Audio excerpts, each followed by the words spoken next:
그럼 AI 마케팅 서밋 2016의 첫 세션을 시작하겠습니다. 첫 번째 세션은 엘리펀트 컴퍼니 김예지 대표님께서 AI가 인용하는 브랜드의 조건, GEO 시대의 콘텐츠 그로스 전략을 주제로 강연해 주십니다.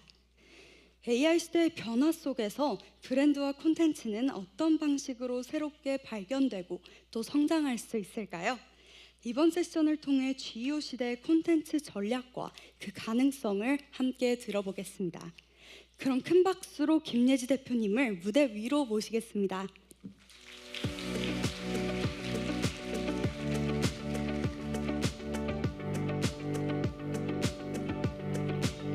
네, 네. 네, 안녕하세요. 엘리펀트 컴퍼니 김예지입니다. 프로필 사진이 너무 옛날 거여가지고 좀 놀라셨을 것 같은데 최근에 머리를 좀 짧게 잘랐습니다. 제가 첫 세션이라서 좀 많이 떨리기도 하는데 또 중요한 관심사가 이제 GEO인 만큼 저희 팀에서 갖고 있는 인사이트 잘 전달드려 보도록 하겠습니다. 네, 오늘 제가 말씀드릴 내용은 GEO 시대, AI 검색 시대에 어떻게 브랜드가 AI 답변에 인용될 수 있는지 그 전략에 대해서 공유 드리려고 합니다. 네. 그 전에 이제 저를 처음 보시는 분들이 훨씬 더 많을 것 같아서 간략히 소개를 드리면 저는 이제 6년차 B2B 마케팅 회사를 운영하고 있고 이제 10년 넘게 글을 써서 고객을 설득하는 글 쓰는 마케터로서 일을 해왔습니다. 그래서 엘리펀트 컴퍼니에서는 B2B 기업뿐만 아니라 금융 그리고 사스 이런 다양한 업종의 기업의 마케팅을 글로써 하는 일을 하고 있고요. 이 글이 결국엔 AI가 읽을 수 있는 가장 효과적인 수단이기 때문에 텍스트 기반한 콘텐츠 마케팅을 진행하고 있습니다. 네. 그래서 여기 계신 분들 되게 많이 오셨는데 직무도 직급도 또 업종도 다 다양하실 것 같아요. 근데 저희가 오늘 마케팅에 좀 특화된 이야기를 하려고 해서 마케터 분들은 조금 친숙하신 이야기이실 수 있겠습니다. 저도 여러분들이 너무 궁금한데 한번 거수로 어디서 오셨는지 어떤 직무인지 좀 여쭤보려고 합니다. 혹시 마케터이신 분들 손을 들어주실 수 있을까요? 네, 한 반절 정도는 마케터이신 것 같고 브랜드팀 혹은 뭐 기획이나 디자인 쪽에서 오신 분? 네, 한 10% 정도? 네, 좋습니다. 개발자이신 분, 개발 직무이신 분. 네, 아주 좋은데요. 네, 지금 기타 여러 직무에서도 오셨겠지만 이 GEO 프로젝트를 할 때 반드시 협업해야 되는 직무가 마케터, 브랜드팀 그리고 개발자입니다. 그래서 조금 마케팅 얘기이지만 우리 모두가 알아야 될 이야기라고 생각을 하고 있습니다. 네, 그래서 GEO를 지금 다 프로젝트를 실행하셨거나 실행할 예정이신 분들이 있을 텐데 시작하기에 앞서 왜 지금 GEO를 해야 되는지 몇 가지 현재 현황들 좀 소개드리도록 하겠습니다. AI를 안 쓰시는 분은 이제 없으실 것 같은데요. 작년 이후로 AI 사용률이 매우 빠르게 늘고 있습니다. 특히 35세 이상의 연령층이 이제 높은 분들도 AI를 활발하게 사용하고 있다. 이 말은 이 신기술이 대중화되고 있다라는 방증이기도 한데요. 그리고 이제 2026년 들어가면서 챗GPT의 에이전틱 커머스 프로토콜, 구글의 유니버설 커머스 프로토콜 등 이제 커머스에도 이제 대응이 필요한 이런 전략들이 나오고 있고 이제 올 2월부터는 챗GPT의 검색이 광고가 등장하면서 이제 답변의 브랜드가 인용되는 것뿐만 아니라 그 맥락에 우리 브랜드가 광고로 할 수 있다. 이런 이제 새로운 시장의 변화가 있습니다. 전통적으로 이제 고객 관여도가 매우 높았던 B2B 시장도 고객의 주도권이 이제 많이 옮겨가고 있는데요. 이 B2B 구매 기업들도 정보 탐색을 검색에서 시작하지 않고 이제 AI 챗봇에게 물어보고 있습니다. 이제 글로벌 소프트웨어 플랫폼 G2에 따르면 50% 이상의 B2B 기업이 AI 검색을 통해서 나의 문제를 물어보고 소프트웨어를 발견하고 구매 검토까지 한다고 합니다. 그리고 가장 신뢰할 수 있는 채널이 무엇이냐는 질문에는 AI 챗봇이 가장 높은 신뢰도를 보이고 있었습니다. 이렇게 고객들의 행동이 변했기 때문에 이 변한 채널에 우리는 대응을 해야 됩니다. 이 고객들이 예전에는 검색해서 클릭이라는 행동을 했다면 이제는 질문에서 생성되는 답변을 보기 때문에 더 이상 클릭을 하지 않습니다. 이 말은 브랜드 입장에서는 고객의 행동 데이터인 클릭 데이터, 유입 트래픽이 줄어들고 있다는 말이기도 한데요. 실제로 24년 AI 오버뷰가 처음 나온 이후로 이 제로 클릭 현상, 고객이 클릭하지 않아서 유입 트래픽이 줄어드는 이 현상은 시간이 지날수록 점점 더 가속화되고 있습니다. 앞으로 이 전의 시대로 돌아가지는 않을 거라고 생각을 하고 있고요. 그렇지만 어떤 클릭은 더 중요해졌습니다. AI 검색의 답변으로 인용되어서 클릭해서 들어오는 트래픽인데요. 저희는 AI 유입 트래픽이라고 부르고 있습니다. 이 트래픽들은 AI 검색 답변에서 이미 고객과 상호작용을 통해서 어느 정도 설득이 된 상태로 우리 사이트에 들어오기 때문에 상대적으로 체류 시간이 높고 구매 전환이 높습니다. 그래서 저희가 수행한 고객사들의 데이터를 살펴보더라도 AI를 통한 유입비 전환율이 훨씬 높았습니다. 또 최근에 어도비에서는 그 미국의 그 쇼핑 데이터 1조 건을 분석했을 때 24년, 25년 대비해서 AI 트래픽이 거의 400% 가까이 증가했고 이들의 구매 전환이 점점 더 이제 BAI 채널보다 높아지고 있다. 이런 데이터를 보여주기도 했습니다. 이 말은 사용자의 이제 구매 결정에 AI가 매우 큰 역할을 하는 이제 관문이 되고 있다라고 볼 수 있습니다. 네, 그리고 우리가 과거에 탐색부터 구매 결정까지 했던 여정들을 AI가 우리를 대신하고 있기 때문에 AI 봇 트래픽 이런 새로운 현상들이 발견되고 있는데 25년에 AI 봇 트래픽이 거의 300% 이상 증가하고 이제 클라우드 플레이어가 발표한 자료에 따르면 이제 봇 트래픽은 사람의 검색하는 트래픽을 넘어설 것이라고 이야기했습니다. 여러분도 많이 체감이 되시는 이야기일 것 같습니다. 이미 고객의 행동이 변했고 그 행동에 브랜드 인지, 발견, 그리고 구매 결정까지 결정하는 채널이기 때문에 AI 답변에 인용되는 것이 점점 더 중요해졌다고 볼 수 있습니다. 네, 그렇다면 이 중요성을 모두 알았는데 어떻게 이 답변에 우리 브랜드가 나올 수 있을까? 이게 제일 궁금하신 부분일 것 같은데요. AI가 답변을 생성하는 방식을 공유드리도록 하겠습니다. 먼저 이제 GEO라고 하면 SEO랑 뭐가 다른가요? 이런 질문들을 많이 하고 계시는데 저희는 SEO는 GEO의 필요 조건이다라고 말씀드립니다. 하지만 충분 조건은 아닙니다.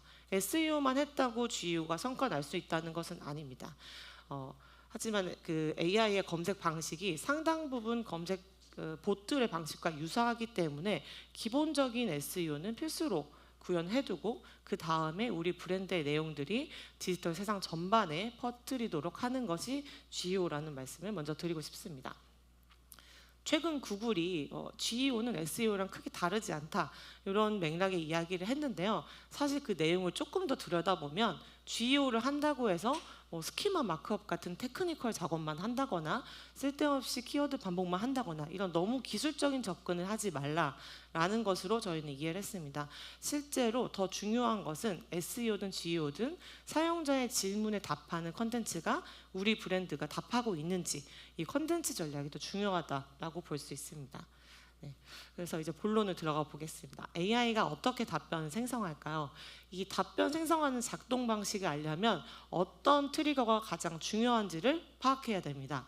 무엇이 가장 중요할까요? 마케터분들은 답을 알고 계실 텐데 가장 먼저 고객의 질문에서 출발합니다. 고객의 질문이 무엇인지에 따라서 그 이후에 생성되는 답변이 달라지기 때문인데요. 사실 이것만 해도 말씀드리고 싶은 게 너무 많은데 너무 감사하게도 이 다음 세션 박세용 대표님 세션에서 고객의 질문을 어떻게 파악할 수 있는지 아마 카테고리 엔트리 포인트에 대한 이야기를 해주실 것 같습니다.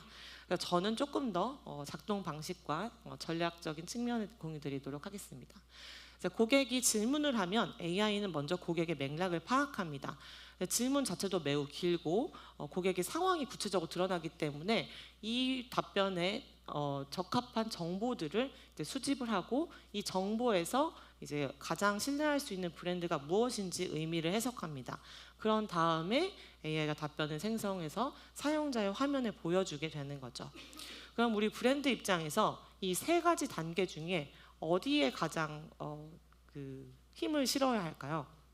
자, 1번 정보 수집이라고 생각하시는 분, 2번 의미 해석이라고 생각하시는 분, 네, 조금 있으시네요. 3번 답변 생성이라고 생각하시는 분, 잘 모르겠다는 의견이 많으신 것 같은데 저희는 첫 번째 정보 수집에만 우리가 통제할 수 있다라고 생각합니다. 이 답변을 생성하는 여정은 우리 브랜드 입장에서 컨트롤할 수 있는 영역이 아닙니다. 그렇기 때문에 AI가 이 질문에 신뢰할 수 있는 정보라고 가장 먼저 수집하는 이 풀 안에 우리 브랜드의 인사이트 혹은 우리 브랜드의 언급들이 들어가도록 하는 것이 우리가 AI 답변에 영향을 줄 수 있는 가장 중요한 영역이라고 생각합니다. 그 다음에 두 번째 의미 해석을 할 때는 AI가 보았을 때 특정 답변, 이 정보 수집한 내용 중에서 가장 반복적으로 언급되는 이야기 혹은 반복적으로 언급되는 브랜드를 이제 인용을 하게 됩니다. 이런 브랜드 엔티티를 높일 수 있는 것이 이제 두 번째로 저희가 신경 쓸 수 있는 부분이고요. 이 단계를 거친 결과로 AI가 답변을 생성하는 것입니다. 이 답변은 우리가 통제할 수 있는 것이 아닌 앞에 두 단계를 걸쳐서 결과적으로 만나는 것이라는 점이 오늘 꼭 말씀드리고 싶은 부분이었습니다. 네. 그래서 우리가 정보 수집 풀 안에 들어가기 위해서는 크게 두 가지 채널로 그 AI에게 신뢰할 수 있는 신호를 줄 수 있는데 저희는 이걸 온사이트와 오프사이트 두 가지로 구분을 합니다. 온사이트는 우리 사이트 위에서 우리가 직접 기술적인 구조도 통제할 수 있는 웹사이트나 블로그 이런 채널들을 말하고요. 오프사이트는 소셜미디어 그리고 언론 매체 유튜브라든지 외부 채널들을 말합니다. 그래서 온사이트는 브랜드의 어떤 주장들이 명료하게 담겨야 되는 채널이고 오프사이트는 우리 브랜드의 주장을 강화하는 제3자의 근거가 되어야 합니다. 그래서 이러한 온사이트, 오프사이트가 일관되게 어떤 브랜드를 설명할 때 AI가 정보 수집과 의미 해석 단계에서 우리 브랜드를 답변으로 생성해 줄 확률이 높아집니다. 네. 그래서 저희는 GEO라는 것은 이 우리 브랜드에 대한 이야기를 이제 온사이트와 오프사이트 이 디지털 생태계의 메시지를 구조화하는 전략이라고 말씀드리고 싶습니다. 그래서 이 근간에는 우리 브랜드가 무엇이고 어떤 고객의 문제를 해결하는지 브랜드의 아이덴티티, 이제 AI 언어로 보자면 브랜드 엔티티라고 할 수 있는데 이게 정립이 되는 것이 가장 중요하다고 할 수 있습니다. 네. 그래서 순서는 우리 웹사이트에 우리 브랜드의 정체성을 명료하게 설명해두고 그 다음에 이제 연관된 오프사이트, 우리 PR 팀도 있고 브랜드 팀이 관리하는 소셜도 있으실 텐데 이 온사이트에서 정립한 언어들이 잘 퍼져나갈 수 있도록 협력하는 것이 GEO다라고 말씀드리고 싶습니다. 네, 이 사이트를 넘나들면서 가장 중요한 것은 결국 이 안에 이루는 이제 컨텐츠인데요. 이 컨텐츠는 저희는 크게 두 가지로 봅니다. AI가 언급하고 인용하기 위해서는 첫 번째 AI가 볼 수 있는 구조로 되어야 하고요. 두 번째는 고객에게 필요한 답이 되는 컨텐츠라 합니다. 이제 형식과 내용이라고 보시면 좋을 것 같은데요. 이 형식은 상대적으로 쉽습니다. 답이 정해져 있습니다. 하지만 컨텐츠 전략은 우리가 어떻게 브랜드를 정의하느냐에 따라서 전략을 매우 다르게 쓸 수 있기 때문에 상대적으로 난이도도 높고 이제 고민이 필요한 영역이라고 생각합니다. 최근에 저희가 이 형식이 너무 이제 답이 정해져 있는 영역이니까 국내 브랜드를 대상으로 어느 정도의 구조화가 되어 있는지를 진단한 리포트를 최근에 발간했습니다. 누구나 다 보실 수 있고요. 저희 이제 앞쪽에 부스에서도 받아보실 수 있습니다. 저희가 이제 GEO 계산기라는 것을 최근에 런칭을 했는데요. 작년 11월에 GEO 계산기 치시면 누구나 써보실 수 있습니다. 여기서 이제 한 1000개의 기업들이 이제 답변을 해주셨는데 그 중에서 유효한 기업만 저희가 골라서 스타트업부터 대기업까지 또 업종별로 현황들을 분석해봤습니다. 리포트를 보시면 전문을 보실 수 있는데 온사이트와 오프사이트의 어떤 구조, 형식에 맞춰서 현재 대한민국 기업들은 어떻게 대응하고 있는지를 보았습니다. 결론은 좀 처참했는데요. 평균 점수가 50점도 되지 않았습니다. 매우 구조화되지 않았고 그리고 대기업으로 갈수록 점수가 높아지지도 않았습니다. 조금 높아지는 구간은 이제 오프사이트, 이제 외부 채널에 대한 대응이었는데 아마도 조직이 커질수록 PR팀, 소셜팀 이런 대응이 가능하기 때문에 상대적으로 이제 규모가 클수록 오프사이트 점수가 높았던 것 같습니다. 그래서 상세한 내용은 이제 리포트를 참고해 주시면 좋을 것 같은데 이제 결론적으로 보면 국내 기업 대부분 AI가 읽을 수 있는 구조가 아니었고 네, 온사이트, 우리 사이트의 구조와 수준도 매우 낮았습니다. 특히 AI가 가장 명시적으로 우리 사이트를 읽어갈 수 있는 이 스키마 마크업 같은 기본적인 기술도 하나도 구현되어 있지 않은 곳들이 53%가 넘었습니다. 네. 그리고 오프사이트 같은 경우에는 아까 말씀드린 여러 채널을 관리해야 되다 보니 상대적으로 초기 기업은 대응이 안 되어 있고 기업 규모가 클수록 대응이 좀 되어 있었다. 그래서 저희는 오프사이트 너무 많은 채널이 있지만 크게 5가지로 분류를 하고 있고요. 이제 언론 매체, 소셜, 커뮤니티, 리뷰, 그리고 기타 웹문서 이렇게 분류를 하고 있습니다. 특히 우리나라는 북미 시장과 너무 차이가 있기 때문에 이번 리포트 부록에 저희가 이제 글로벌에 뭐 레딧이나 G2 같은 이런 리뷰나 이런 플랫폼들이 있지만 국내는 그렇지 않기 때문에 국내 특성에 고려해서 채널을 좀 분류해놨습니다. 그래서 이거 좀 참고하셔서 오프사이트 전략을 설계를 하시면 좋을 것 같습니다. 그래서 리포트에는 이제 기업 규모별로, 업종별로 저희가 이제 이런 정보들을 다루고 있는데요. 이 리포트 아직 확인해보지 않으셨으면 끝나고 확인해보시면 좋을 것 같고 혹시 QR을 못 찍으셨다면 부스에서도 받아보실 수 있을 것 같습니다. 네, 그래서 이제 본론이 너무 이제 늦어졌는데 AI가 인용하는 이제 온사이트 전략에 대해서 오늘 좀 공유드리려고 합니다. 브랜드가 AI 답변에 가장 영향을 효과적으로 미칠 수 있는 원천 소스가 원사이트이기 때문에 원사이트에 대해서 공유드리려고 합니다. 저는 이 얘기를 이제 바꿔 말하면 예쁜 상세 페이지 만들던 시대는 끝났다라고 말씀드리고 싶습니다. 온사이트 전략이 중요한 이유는 2가지입니다. 아까 말씀드렸던 것처럼 통제 가능한 유일한 채널이기 때문이고 두 번째는 AI든 뭐 새로운 신기술이 생기더라도 결국 고객이 와서 구매하는 채널은 우리 브랜드 사이트 혹은 자사몰이기 때문에 우리 온사이트가 가장 구조화되는 것이 중요하다라고 할 수 있습니다. 과거에는 여러 채널을 통해서 우리 사이트에 들어와서 이 메시지를 소비하고 구매 전환을 하거나 뭐 회원가입하는 전환이 일어났었는데 이제 AI 시대에는 답변이 우리 브랜드를 언급하거나 인용하지 않으면 우리 사이트로 들어오는 통로가 좁아지거나 없어지게 됩니다. 그렇기 때문에 이 SEO, GEO에 대한 대응이 우리 사이트 전체 매출로 이어지는 전환까지 좌우할 수 있다 이런 말씀을 드리고 싶고요. 그런데 앞서서 저희가 이제 그 국내 기업의 현황을 봤던 것처럼 우리 웹사이트는 이러한 상황이지 않은지 좀 점검할 필요가 있습니다. 웹사이트가 한 페이지라면 혹은 상세 페이지를 통이미지로 작업했다면 저희 고객사의 이제 비포 사례인데요. 이렇게 통이미지로 되어 있는 이미지들은 AI가 볼 수 있는 정보가 매우 제한적입니다. 그렇기 때문에 이제 저희 SK 브로드밴드의 사례인데 실제 모든 페이지를 텍스트로 구조화를 했습니다. 이제 이미지로 이렇게 예쁘게 보이지만 AI나 검색 엔진이 보는 구조에는 메타 값이나 컨텐츠, 실제 본문에 있는 내용들을 구조화해서 내용들을 잘 기재하고 있었고 그리고 스키마 마크업이라고 하는 이제 프론트에는 보이지 않지만 AI에게 명시적인 정보를 주는 스키마 마크업도 이제 구현을 잘 해두었습니다.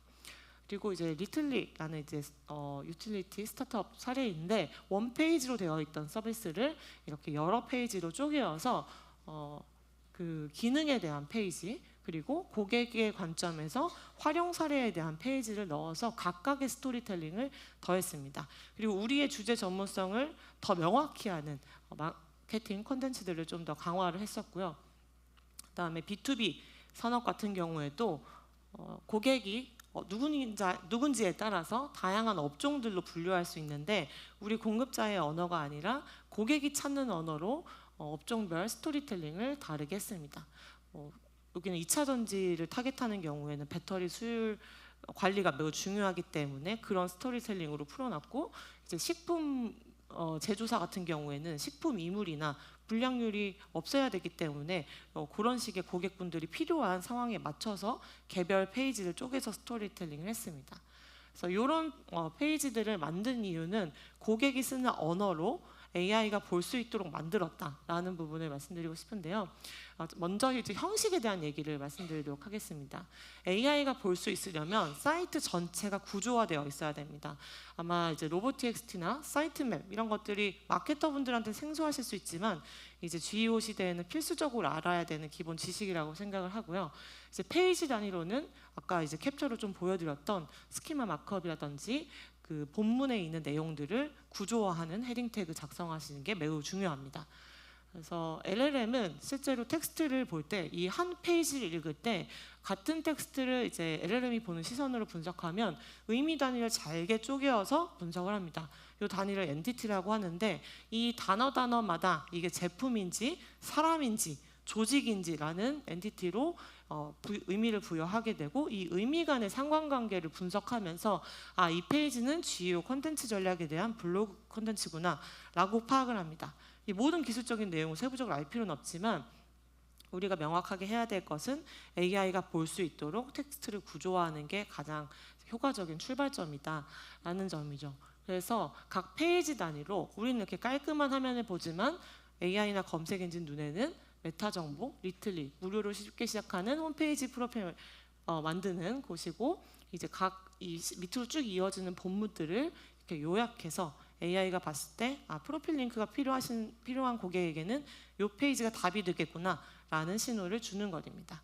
그리고 이제 그 프론트에는 보이지 않지만 이 페이지는 리틀리라는 조직에 대한 웹사이트다라는 신호를 명확하게 정의하는 것이 이제 스키마 마크업입니다.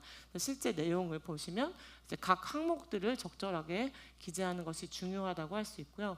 스키마 마크업은 상대적으로 쉽습니다. 이제 언어가 어려워서 그렇지 우리 기업 혹은 브랜드가 써야 되는 속성들은 정해져 있기 때문에 여기서 우리 브랜드에 해당하는 요소들을 가지고 잘 구조화하시면 좋을 것 같습니다. 조직인 경우에는 오가니제이션 필수로 쓰실 것 같고요. 로컬 비즈니스는 우리가 이제 오프라인에 매장이 있는 경우, 그리고 실물 제품이 있으신 경우에는 프로덕트 스키마를 활용해 주시면 좋습니다. 또 페이지에 중요한 이미지 정보나 동영상 이런 것들이 구현이 되어 있으면 이미지나 동영상 자체를 AI가 볼 수 없기 때문에 의미를 좀 더 명료하게 설명해 주는 스키마들이 있으면 좋습니다. 이런 스키마들은 작성하실 때 주의할 점이 있습니다. 해야 되는 것보다 하지 말아야 되는 것만 지켜도 좀 쉽게 하실 수 있는데 실제 페이지에 없는 내용으로 구성한다던가 너무 모든 페이지에 스키마들을 많이 단다거나 이런 것들은 오히려 역효과를 낼 수가 있습니다. 그래서 없는 것보다 잘못된 스키마가 좀 위험할 수 있고요. 사실 스키마 마크업이 좀 저도 마케터 입장에서 되게 시작할 때 어려웠는데 저희 엘리펀트 컴퍼니 블로그에 보시면 스키마 마크업이 도대체 무엇인지 총정리한 글이 있습니다. 그래서 그거가 좀 도움이 되셨으면 좋겠습니다. 두 번째는 이제 컨텐츠에 대한 내용인데요. 형식은 조금 쉬운데 마케터에게 어려운 부분이고 컨텐츠 전략은 정말 어렵습니다. 우리 브랜드가 어떤 고객의 질문을 해결하는지 정의하는 게 너무너무 중요하고요. 그 질문을 알았다면 답하는 컨텐츠를 정의를 해야 됩니다. 그래서 어떤 AI가 선호하는 컨텐츠의 어떤 공통점을 보면 EEAT 너무 잘 알고 계실 것 같은데 전문성 있고 신뢰할 수 있으며 고유한 관점이 담겨 있는 컨텐츠, 그리고 최근에 AI가 좋아하는 어떤 컨텐츠의 공통점으로는 통계, 데이터, 숫자로 명료하게 이야기하는 언어들 좋아하고 신뢰할 수 있는 출처나 인용구로 나의 주장을 부연하는 거, 그리고 발행되는 컨텐츠의 최신화, 이제 내용의 최신일 수도 있고 발행일의 최신화일 수도 있습니다. 이런 것들을 컨텐츠 전략에 녹여내 주신다면 형식의 구조와 같이 갖춰졌을 때 AI 인용률이 높아지고 있습니다. 컨텐츠 전략을 설명하려면 정말 마케팅의 아주 근본적인 질문으로 가야 될 것 같은데 이런 질문 한번 드려보고 싶습니다. 이제 GEO 하려면 돈이 필요하잖아요. 그러면은 이제 본부장님이나 이사님께 예산 증액을 이제 요청해야 될 텐데 그때 우리는 가장 먼저 어떤 걸 해야 될까요? 1번이라고 생각하시는 분, 오타를 점검한다. 2번, 커피를 사간다. 조공을 바친다. 2번 계시네요. 3번, 본부장님이 현재 기분과 스케줄을 확인한다. 정답은 3번이겠죠. 왜냐하면 이 내용보다 이 맥락이 중요하다는 것입니다. 이 내용을 고객의 입장에서 바꿔보면 고객이 현재 어떤 상태이고 어떤 맥락인지를 파악하는 것이 가장 중요하다, 가장 설득에 중요하다고 할 수 있습니다. 그래서 컨텐츠 전략을 설명할 때는 꼭 고객 정의를 해야 된다, 이 얘기를 드리는데요. 고객이 지금 어떤 상태인지 알아야 우리가 얼마큼 더 많은 고객을 데려올 수 있을지 없을지를 성과를 이제 좌우하게 됩니다. 예를 들면 저희 엘리펀트 컴퍼니에서 여러분 같은 분들을 모시기 위해서 이제 정의를 할 때 만약에 저희가 이런 관점이 없었다면 여러분들이 이런 질문을 할 거라고 생각했을 겁니다. GEO, AEO 업체 추천, GEO 업체 평가 기준 이렇게 검색하실 텐데 실제로 더 많은 고객분들은 이 앞에 있습니다. 웹사이트 유입이 떨어지는데 왜 그러지? 광고 효율이 떨어지는데 다른 매체 없나? 이렇게 GEO라는 해결책을 인지하지도 못한 상태부터 우리 브랜드가 답을 주기 시작할 때 연이어지는 질문에서 우리 고객으로 전환할 수 있다. 이런 말씀을 꼭 드리고 싶습니다. 그래서 이 앞에 고객 여정을 점유하는 것이 이제 오가닉으로 만날 수 있는 고객의 성과 크기를 가장 높일 수 있는 부분이고요. 이게 이제 다음 세션에서 박세훈 대표님 워낙 전문가시기 때문에 더 구체적으로 말씀해 주실 거라 생각을 합니다. 그래서 저희는 고객사를 수행할 때 고객의 여정을 이렇게 각 5단계로 이제 정의를 해서 각각 고객의 특징과 그때 고객이 묻는 질문을 정의합니다. 이게 곧 아까 그 챗GPT에 던지는 프롬프트가 되겠죠. 이 질문을 안다면 그 다음에 컨텐츠 전략은 정해져 있습니다. 과거에는 그 컨텐츠들이 올라가는 채널들이 중요했지만 이제는 AI가 모든 채널을 이제 통합하고 있어서 컨텐츠 전략을 설계하는데 더 오랜 시간 고민하시기를 추천드립니다. 그런데 좀 어려운 점은 고객은 하나의 페르소나가 아니라는 점이죠. 고객은 이 피그마의 사례를 가지고 왔는데 피그마의 입장에서 고객은 창업자일 수도 있고 PMPO일 수도 있고 디자이너일 수도 있습니다. 이 각각 페르소나의 고객 여정은 매우 다르기 때문에 하나의 고객의 페르소나 정의했다면 우리가 확장할 수 있는 다른 고객의 질문들도 생각해보면 더 성과의 문을 넓힐 수 있다라고 말씀드리고 싶습니다. 그래서 이 컨텐츠 전략을 설계할 때 질문을 정의했다면 그에 답하는 컨텐츠가 이제 나오게 되는데 저희 팀은 크게 3가지 관점으로 컨텐츠를 정의합니다. 첫 번째는 AI가 인용하고 유입을 만들 수 있는 이제 컨텐츠인데요. 이제 과거에는 뭐 정의나 이제 일반적인 정보를 다루는 컨텐츠였습니다. 근데 이런 컨텐츠들이 이제 어떤 주제에 대해서 총정리한 컨텐츠를 다룬다거나 특정 산업에 대한 전문성을 나타내는 좀 정보성 글들에 해당한다고 보고 있고요. 전환형 컨텐츠 같은 경우에는 고객의 질문에 우리가 답이다, 우리 솔루션이 답이다라고 설득하는 컨텐츠입니다. 제품이나 기능에 대한 상세 페이지일 수 있고 고객 사례, 활용 사례 같은 페이지가 그 예시입니다. 그리고 3번째는 콘텐츠 회사로서 가장 중요하다고 생각하는 부분인데 과거 SEO 시절에는 크게 뭐 성과를 낼 수가 없었어요. 브랜드적인 이야기이기 때문에 어떤 거냐면 우리 브랜드의 탄생 이유, 철학, 미션, 비전 이런 내용을 다루거나 우리가 자체 실험한 결과, 연구 결과 등을 다룬 컨텐츠입니다. 근데 이제 SEO 시대에는 검색 키워드 볼륨이 없으니까 성과가 별로 안 났었는데 이 GEO 시대에는 AI가 가장 신뢰할 수 있고 또 높은 가치를 주는 컨텐츠입니다. 그리고 그만큼 쓰기 되게 난이도가 있는 부분이고요. 그래서 AI 시대에 가장 중요한 컨텐츠 자산은 이제 사고 리더십형 콘텐츠다라고 말씀드리고 싶습니다. 요 자세한 저희가 유형마다 어떤 종류들을 조금 짜놨는데요. 요거는 저희가 발표 자료를 여기 오신 분들께 나눠드리려고 하고 있으니까요. 나중에 돌아가셔서 한번 보시면 좋겠습니다. 특정 주제를 총망라한 내용을 다루는 것들이 AI 유입이나 인지에 도움이 되고 전환형 콘텐츠 같은 경우 아까 말씀드렸던 제품과 기능 다루는 페이지들입니다.